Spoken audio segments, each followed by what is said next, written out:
Rutherford, megalomano por excelência. Vídeo número 43.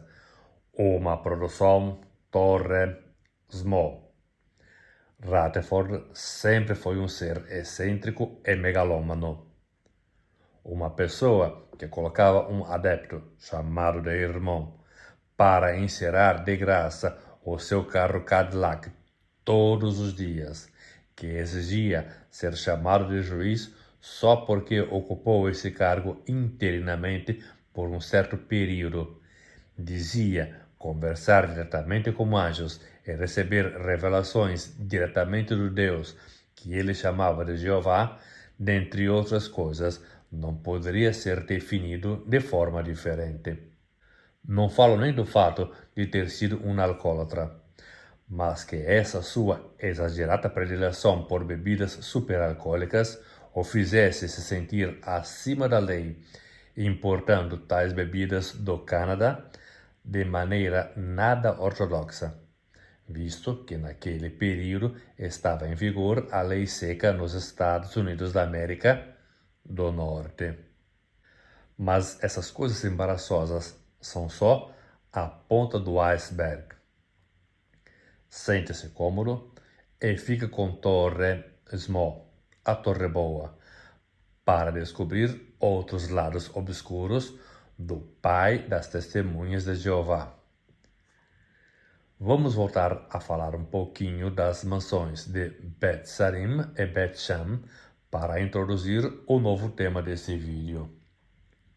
Bet Sarim foi construída e documentada como uma espécie de spa, permita-me a ironia, para os ressuscitados heróis da fé do capítulo 11 da Epístola aos Hebreus. Ressurreição que obviamente não aconteceu. Bet Shem, como explicado no vídeo precedente a esse, foi construída como bunker por causa do perigo da chamada Segunda Guerra Mundial, que dali a pouco iria ter início. Bet Shem oficialmente seria somente uma espécie de hotel-fazenda para providenciar alimentos para os ungidos especiais no período do Armagedon. Mas o bunker com acesso secreto mostra que, além de ter informações privilegiadas da iminente catástrofe, que inclusive até essa profecia mequetrefe falhou, havia também uma clara falta de confiança no Deus deles, ao ponto de terem que edificar o seu próprio forte. Mas você acha que o delírio da torre para por aí? Vamos seguir nessa história que nem Agatha Christie ousaria escrever, porque aqui a realidade supera a ficção. Rutherford entrou sim para a história, mas só da religião que ele criou ao se separar do grupo originário de Russell. E não como ele implicitamente gostaria de ter entrado. O seu projeto era bem mais ousado. A partir do momento em que Rutherford lavrou a escritura da mansão Bet Sarim em nome dos personagens bíblicos mencionados na Epístola aos Hebreus, junto com o próprio nome dele, na condição de benfeitor, ele estava, de forma indireta ou implícita, profanando simbolicamente a Bíblia. Era como se estivesse tentando escrever o seu nome nas páginas sagradas das Escrituras. Não se trata, evidentemente, de uma aplicação direta do texto de 2 Tessalonicenses capítulo 2, versículos 3 e 4, até porque não há pressupostos para identificar a torre de vigia como o santuário descrito por Paulo. Mas a atitude de Rutherford, ao se colocar na prática ao lado dos heróis da fé, guarda uma inquietante semelhança com o tipo de exaltação pessoal que o apóstolo Paulo condena ali. A sua megalomania desenfreada queria colocar o seu nome nas páginas da Bíblia? quantas sessões psiquiátricas teriam sido necessárias para aquietar um homem atormentado, quase no estilo do rei Saul? Que falta fazia um Rivotril naquela época? Porque uma pessoa acometida de megalomania exaltada não tem freios inibidores. Rutherford em pé de igualdade com os personagens bíblicos. Onde já se viu isso? Vamos nos imergir um pouquinho mais para ver o tamanho desse iceberg? O que aconteceu logo após a morte de Rutherford?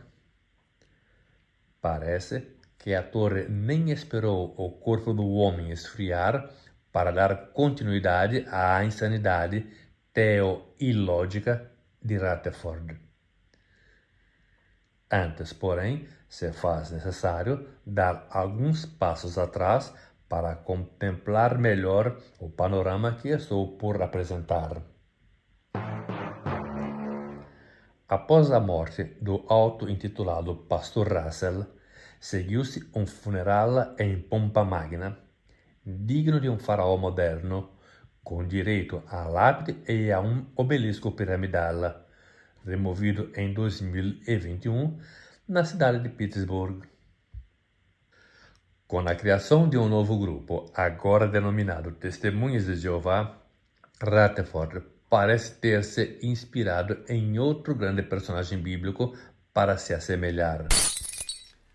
E aqui se chega quase ao confirma com a blasfêmia ou profanação do sacro. Após perder sua batalha de saúde contra dois males que o afligiam, uremia, insuficiência renal, e câncer de reto, com metástase pélvica, Rutherford faleceu em 8 de janeiro de 1942 em Beth Sarim, aos 72 anos. No afã de realizar o seu último desejo, a Sociedade Torre de Vigia deu entrada no pedido para sepultar o féretro na propriedade de Beth Sarim. Pedido esse negado porque o município alegava não contemplar cemitérios privados, enquanto que a comarca possuía já um cemitério público.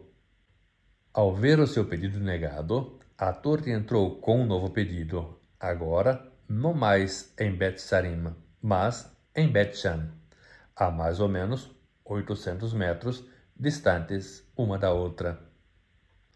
Obviamente, esse pedido também foi negado.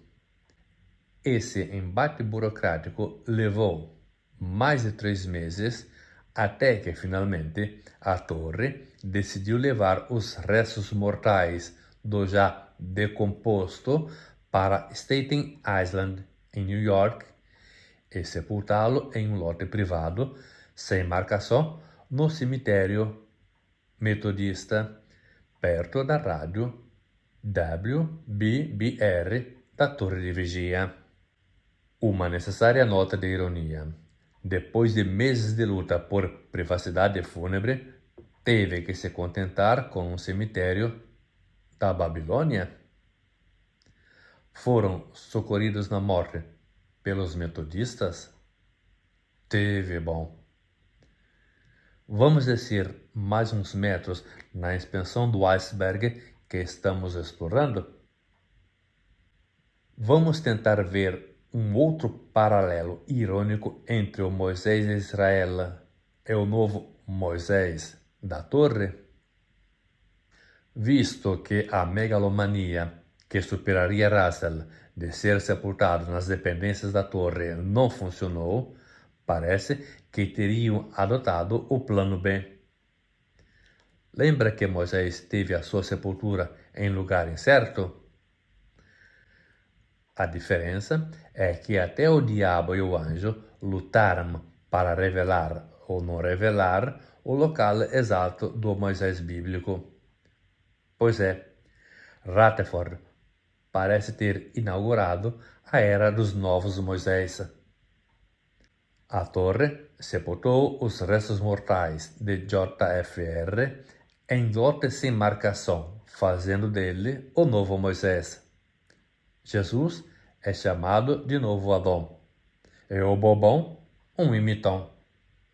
Parece que gostaram dessa falsa aparência de discrição pós-morte, e outros personagens da elite da torre passaram a fazer o mesmo, todos sepultados em lote coletivo. Lembrei que o lote coletivo para defuntos no Novo Testamento era a Gehenna. Qualquer semelhança entre os lotes de deposição ou decomposição de cadáveres pode ser uma mera coincidência, ou não. Os dogmas da torre parecem um sanduíche de sandice. Chega de aberração. Torre, smo, somos muito obcecados.